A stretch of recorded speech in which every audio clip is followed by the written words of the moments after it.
Throughout the history of the Pokemon trading card game, many different Pokemon have been represented on many different cards. Today, we're going to take a look at the various Garbodor cards printed over the years and how they fit into the competitive metagame. This Pokemon has had plenty of terrible cards and many extremely powerful ones designed for it. So let's hop right in. Sadly, the first Garbodor card we received in Black and White Noble Victories was bad, and not really worth discussing in any serious form. Its HP and damage output were both unimpressive and not worth building around in any way. This pitfall being pack filler becomes pretty obvious when you compare it to another Pokemon released in the same set, Cobalion. Not only do Cobalion's attacks deal equal if not more damage than Garbodor for an equal attack cost, they also have much better upsides, as well as being a basic Pokemon. Garbodor's first printed card was a terrible card designed to pad out the set size, but its second printing is one of the best disruptive Pokemon cards of all time. Dragon's Exalted Garbodor is arguably the strongest anti-ability Pokemon ever printed. In fact, this card's effect is so powerful that it's synonymous with the Pokemon itself. This Garbodor has the Garbotoxin ability. If this Pokemon has a tool card attached to it, all other Pokemon in play, in a player's hands, and in their discard pile have no abilities, except for Garbotoxin. This card has seen such widespread use in both the standard and expanded format, and with so many different partner Pokemon that its history could be its own video. What makes Garbodor so powerful is how reliable you could enable it. As long as your deck had room for some number of Trubbish and Garbodor, your main strategy didn't rely on abilities, and you could fit a few Pokemon tool cards, you could potentially stop your opponent's entire strategy from paying off. While Garbotoxin is a very powerful effect to have access to, the meta at the time didn't suit Garbodor. Although many decks at the time of Dragon's Exalted release relied on abilities, an equal amount were perfectly fine playing without.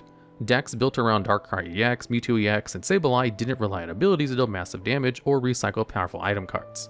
Even though the former had an ability that was stopped by Garbotoxin, this wasn't impactful enough to stop Darkheart players from using cards like Pokemon Catcher to whip Garbodor in the active spot and strand it there due to its 3 colorless retreat cost.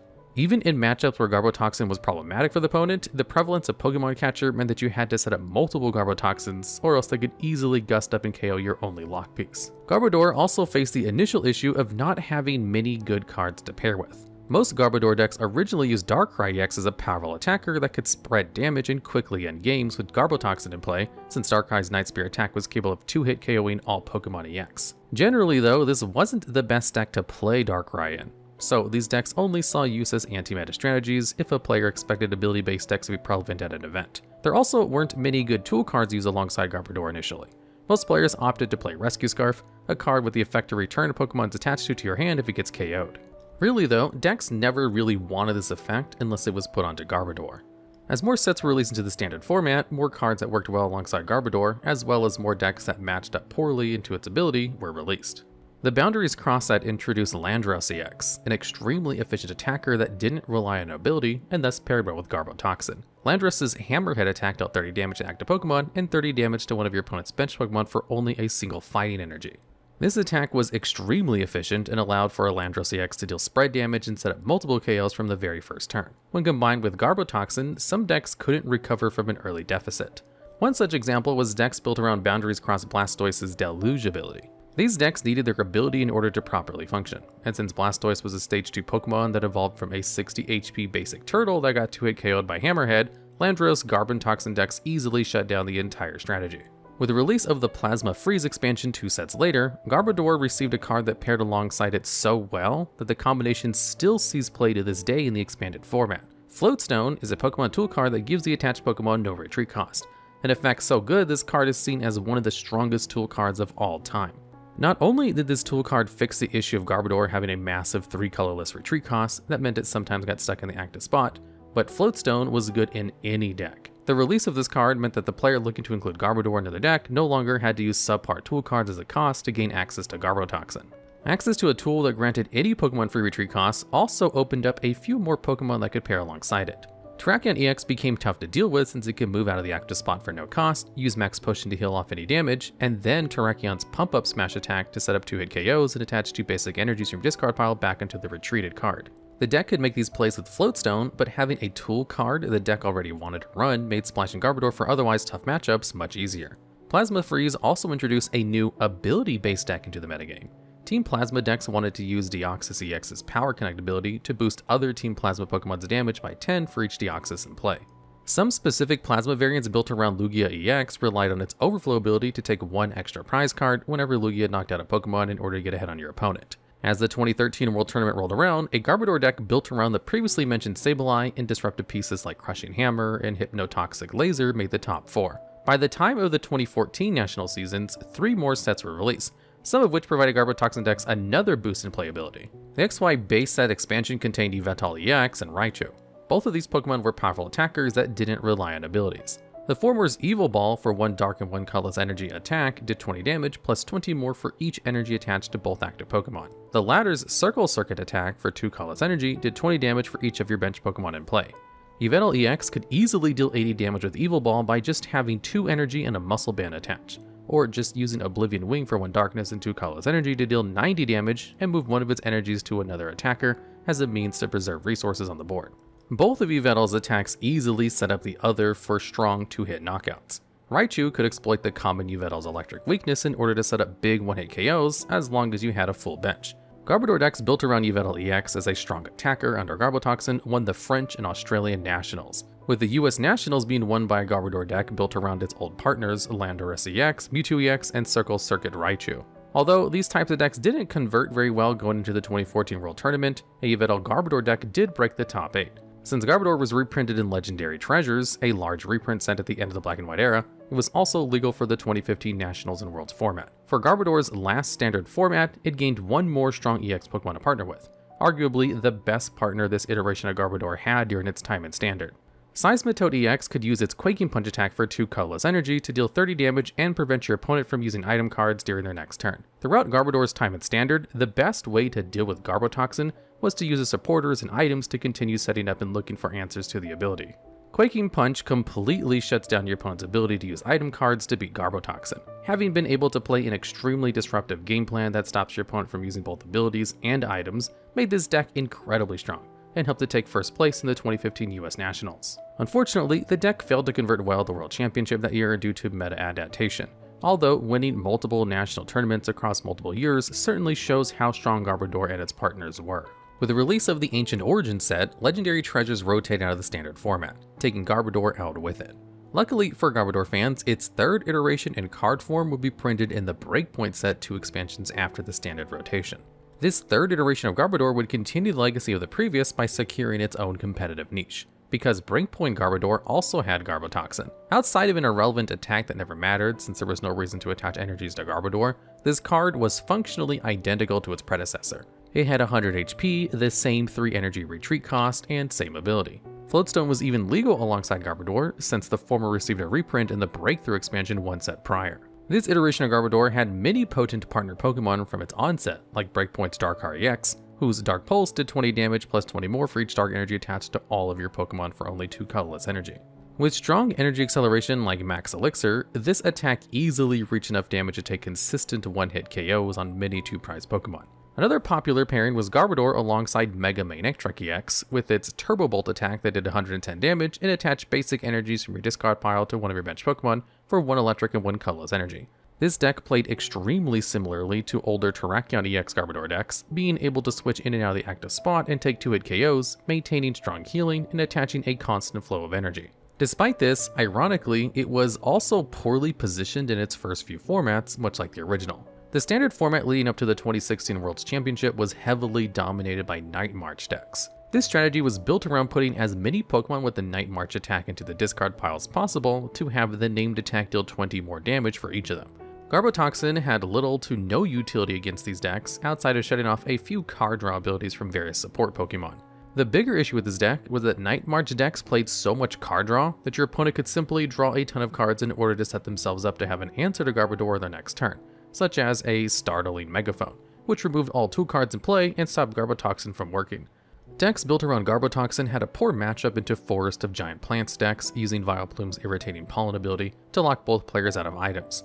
Although Vileplume was a stage 2 Pokemon and technically harder to set up before Garbotoxin could prevent Irritating Pollen, Forest of Giant Plants meant that even when going second, the Vileplume player could evolve into their item lock before Garbotoxin. Since Pokemon tool cards were counted as item cards at the time, it was usually impossible to establish a Garbotoxin after a Vileplume. Even outside of these 2 poor matchups, the incredible draw power the 2016 World Championship offered meant that Garbotoxin decks rarely had a place at the top tables, although a Darkrai EX Garbodor deck did manage to win the junior division of that year. While 2016 wasn't a great year for this Garbodor, the 2016 to 2017 standard format saw Startling Megaphone rotate out with the release of the XY Evolution set. With this, many decks suddenly had no way to remove a Garbodor's attached tool card. Practically overnight, Garbodor decks went from being a fringe option to dominating the regional tournament scene. The standard rotation also didn't affect Garbodor decks too heavily, since all of his best attacking partner Pokemon were still in the format. The most common of these Garbodor decks were ones running the aforementioned Darkrai EX, or ones defaulting to Garbodor's more classic companion, Yveltal EX, which was still legal in the format due to receiving a promo card.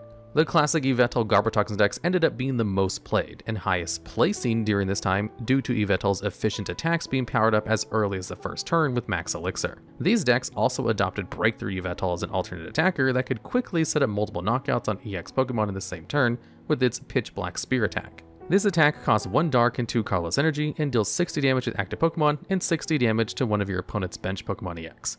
Despite the energy cost seeming expensive, the presence of Max Elixir and double Colorless Energy made the turn 1 Pitch Black Spears easy to pull off. This style of deck was so dominant that Yveltal Garbodor decks made up all 4 of the 2016 EU International Championships top 4 spots. It was simply too difficult to deal with Garbotoxin. Garbodor's presence heavily warped the pre-Sun and Moon 2017 standard format. Garbotoxin had such few answers at the time that many players played single copies of Beedrill EX for its double scraper attack that discarded 2 Pokemon tools in play for a single Colorless Energy. As more players understood how powerful Garbotoxin was in the environment, deck building shifted around it. You either played a deck that could use Garbotoxin, played a deck that could set up quickly on the first turn when you wouldn't be interrupted by Garbodor, or played a deck that didn't need abilities to function. With the release of the Sun and Moon base set, the format shifted towards the latter two. Decks like Mega Rayquaza EX could set up massive boards thanks to the draw power Shaman EX and the energy acceleration of Max Elixir and Mega Turbo. Forest of Giant Plants decks also made a resurgence due to the printing of Decidueye GX, a powerful Stage 2 grass Pokemon. Because players were building decks to maximize the amount of cards they could use on their first turn, Garbotoxin wasn't nearly as effective.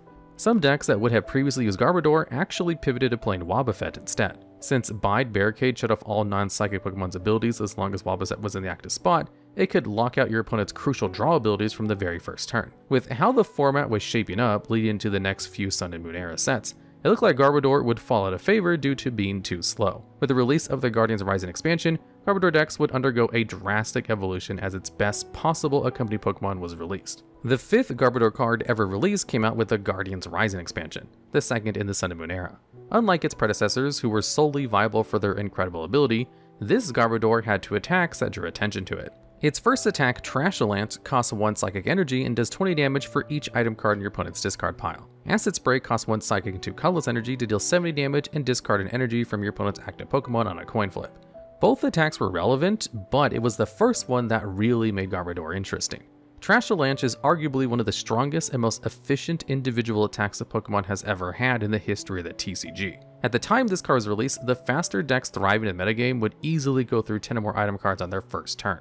If your opponent had 10 item cards in the discard pile, Trashalanche was capable of one-hit KOing every single Pokemon EX, including Megas through Resistance for only a single energy. If you paired Garbodor with the newly released Choice Belt, a tool that made the attached Pokemon's attack deal 30 more damage to Pokemon GX or EX, the only Pokemon Trashalanche couldn't knock out in a single hit was Decidueye GX, which had 240 HP. If a deck relied on attackers with multiple prize cards as well as item cards to set up, being able to win a prize card race against multiple single prize Pokemon that attacked and took KOs for only a single energy was extremely difficult. Trashalanche Garbodor is one of the best Pokemon at punishing item overuse, and was released at the time when players were using as many item cards as possible. The first major regional event to have Guardians Rising legal was completely dominated by Garbodor decks, with them making up 24 of the top 32 spots in the Seattle Regional. These decks also utilize another powerful new attacker from Guardians Rising in Drampa GX. For 3 energy, a feat easy to achieve with double Colorless Energy in the format, this Pokemon's Berserk attack dealt 80 damage plus 70 more if any of your bench Pokemon had damage counters on them. Notably, with Choice Span, this attack dealt enough damage to one-hit KO Drampa GX since they had 180 HP. This Pokemon was a great fit for Trashalanche Garbodor since it could deal incredible damage without relying on your opponent to enable it. With cards like Team Magma's Secret Base, you could damage your own bench Pokemon just by playing them to turn Berserk into a 150 damage attack easily. This duo of efficient attackers was the preferred way to play Trashalanche Garbodor, with many Drampa Garbodor decks opting to play 1 to 2 copies of Garbotoxin Garbodor in matchups where having access to ability locks was powerful. Although the deck was certainly powerful, the main strength of Trashalanche at this initial event was the many players' decks were simply not built with Trashalanche in mind. In the following events, players had to construct their decks in a way that they weren't so all in on their first turn aggression with draw power, leading to post-Guardians Rising metagame completely unrecognizable from the set before it. This newest Garbodor, much like its other incarnations, warped the entire format around it. No longer could players overuse powerful items such as Trainer's Mail and Max Elixir, as doing so would leave them vulnerable to Trashalanche. Because Trashalanche only costs a single energy, Garbodor could be paired alongside many different attackers. While Drampa GX was initially the most popular, Espeon GX was also common since it had 200 HP and gave it a slight edge over Drampa in the mirror match. Espeon's Psychic attack cost 3 energy, 1 Psychic and 2 colorless, and dealt 60 damage plus 30 for each energy attached to defending Pokemon. If the defending Pokemon had 3 energies attached to it, Psychic dealt damage equal to Berserk, meaning Espeon GX with the Choice Belt could take 1-hit KOs against opposing Drampa. With the 2017 World Championships introducing the Burning Shadow set to the format, the newly released Golisopod GX was another efficient attacker that could pair alongside Garbodor. Although a Garbodor deck wouldn't win the World Championship that year, they did make up 3 of the top 4 spots. As the 2017 to 2018 season progressed, more and more Pokemon Trashalanche Garbodor could be played alongside with release. The most notable of these Pokemon in the standard format was Forbidden Light's Buzzwole, although other pairings were still common.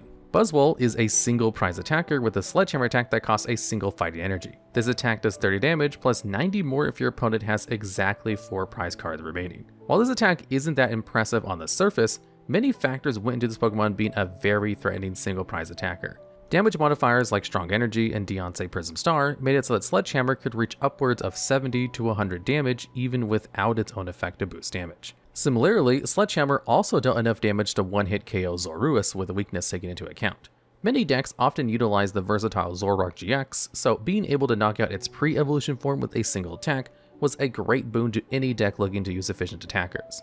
Buzzwole and Trashalanche Garbodor formed a very efficient single prize attacking core that could trade favorably into many decks in the metagame. Garbotoxin Garbodor also saw a resurgence in popularity with a variety of attackers during this time, as well as due to the strength of shutting off Zoroark's trading ability that gives its user card advantage every turn. Garbodor decks often played cards to match up better into Zoroark GX, but the 2 cards also worked incredibly well together due to their own individual strength. Zoroark Garbodor decks were popular and powerful, taking many top spots at events leading up to the 2018 World Championship. This event also marked the final time the Garbotoxin ability was legal in the standard format. Zoroark Garbodor would ultimately win the World Championship, with Garbotoxin providing a pivotal role in winning the final match against a deck built around Malamar's Psychic Recharge ability, a fitting send-off for a Pokemon so format-defining.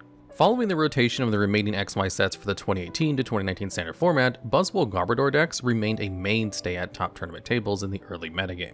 Regardless of the fact the deck lost access to Garbotoxin, Buzzwole Garbodor decks were unfazed since they rarely played the card due to conflicting with Deontay Prism Star and other powerful abilities the deck liked to play. The deck also lost a lot of power due to the rotation of Strong Energy, meaning Buzzwole wouldn't be as consistently powerful, but still saw great tournament success without it. Unfortunately for Garbodor's viability, as the meta further developed, players simply became better at playing around these strong prize card attackers. Buzzwole Garbodor decks also had a tough matchup into some of the decks popular towards the end of the Celestial Storm format. Malamar decks built around single prize attackers, for instance, were incredibly difficult to come out on top of. With the release of the Lost Thunder expansion, new decks that paired extremely well to Garbodor became defining features in the metagame. The release of Granbull as a very efficient Stage 1 attacker competed for Garbodor's role in the meta, and was much more efficient as it didn't rely on your opponent in order to set up its high damage numbers. Garbodor decks also had an extremely unfavorable to downright unwinnable matchup into many variants of stall decks that existed during Sun and Moon to Lost Thunder format. The newly released Shuckle GX practically couldn't be damaged since its Protective Shell ability prevented it from taking damage from Pokemon with 2 or less energies attached. Many players going to regional level events or higher didn't want to play decks with bad stall matchups, and so Garbodor saw very little play. Unfortunately for Garbodor fans, this issue never got better for the remainder of its time in the standard format. Before moving on to the next Garbodor card, it's important to mention that since the expanded format's inception in 2015, both Garbotoxin Garbodor and Trashalanche Garbodor have been competitive mainstays. With the power level of abilities and items much higher due to the wider card pool, these 2 cards have been important pillars of the format since their printing. This video would be a bit too long if we talked about their history in the expanded format, since the wide availability of different partners is even greater in that format. but let us know in the comments below if you have a favorite Pokemon to pair the Garbodor in the expanded format. The 6th Garbodor card reprinted was released in the 2nd Sword and Shield expansion, Rebel Clash. This Garbodor had the Poisonous Puddle ability that lets you poison your opponent's active Pokemon as long as there was a stadium in play. For those unaware, a Pokemon that's poisoned is dealt 1 damage between turns for as long as it remains active. Even with its power level being significantly lower than its previous iterations, this Garbodor actually has seen some niche competitive play in decks built around Toxicity VMAX with its G-Max Riot attack. G-Max Riot costs 2 electric and 1 colorless energy and deals 160 damage, plus 60 more if your opponent's active Pokemon is poisoned. Garbodor was the most reliable means to poison your opponent's active Pokemon before attacking, so if you ever played Toxicity, you would be playing Garbodor. Garbodor would actually get its own 3-prize Pokemon card in Evolving Skies with the printing of Garbodor VMAX, although it hasn't seen any serious competitive play as of writing this video. And that's an abridged history of all of the relevant cards Garbodor has received over the years in the Pokemon TCG. We hope you enjoyed the video, and let us know down in the comments if you have any other ideas for future videos similar to this one.